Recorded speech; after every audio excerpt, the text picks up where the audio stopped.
Hello there, my name is Lucy Williams, and today we'll be talking about preparing for vocal auditions. Most times when people hear the word auditions, they get scared simply because they've already created a mental picture in their minds of an examination hall with tensed faces and examiners. Actually, auditions are the exact opposite, because all you need to do is to answer a particular question, which is, what are the judges expecting of me? Most times the judges are expecting just about 5 things from you. 1, texture. When we talk about texture, we're not talking about texture in music, which is your monophony, polyphony, and so on. We're talking about the texture of your voice. In other words, how thick, how thin, how light, how deep or husky your voice is. And then style. They need to know the kind of style that best suits your voice. Is it R&B? Is it soul? Is it Afro? And so on and so forth. And then confidence. Confidence is everything. You need to own the moment. You need to own the performance. Dexterity is also another important thing that the judges look out for. In other words, how good and how unique are your reels and your ad-libs? It must certainly be different from what they've heard before, which takes us to the last, that is creativity. You need to be creative. If you are doing the cover of a song, it should be different from the original song. Thus, what are the steps to take when going for an audition? 1, you need to sleep well the night before. Nothing short of 8 hours, you should have good rest. And then you need to eat well. About an hour before your performance, you should have taken something very good, which will give you energy for that performance.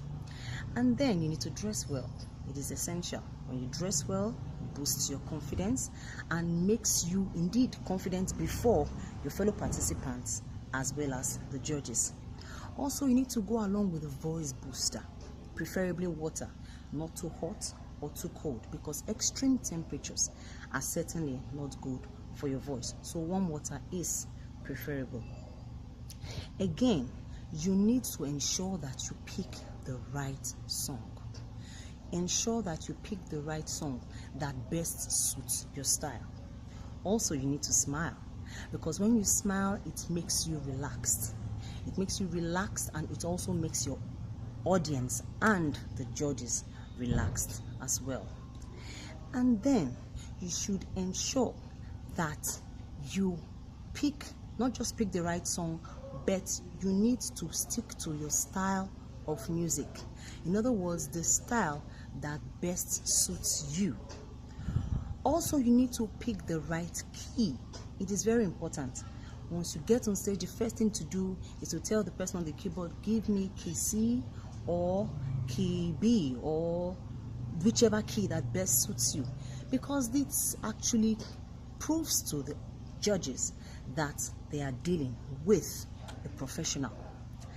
And then again, you should ensure that you stick to your style. For instance, if you are doing a song like Afro or a traditional song, your ad-libs should be between the words and not within the words.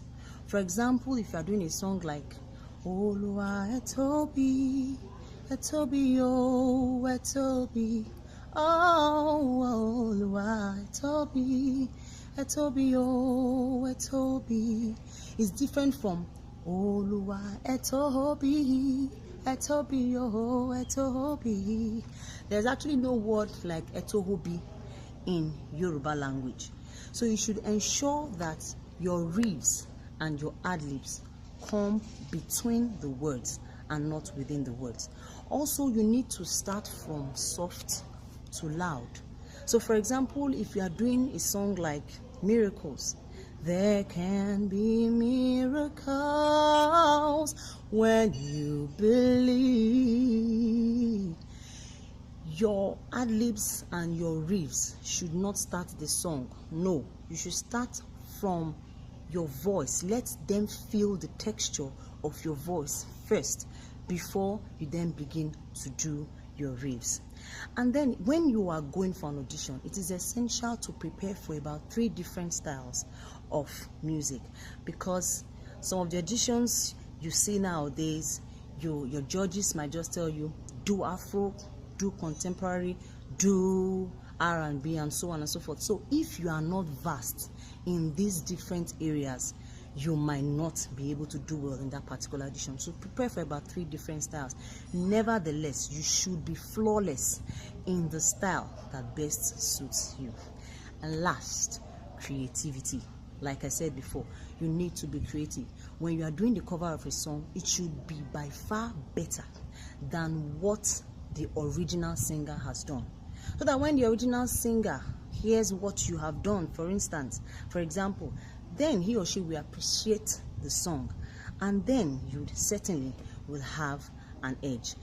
If the original singer uses his or her name in a particular line in the song, you should use your name. You should own the song, customize it. It needs to be yours at that particular time. I really hope you have learned something from this lesson today. Thank you.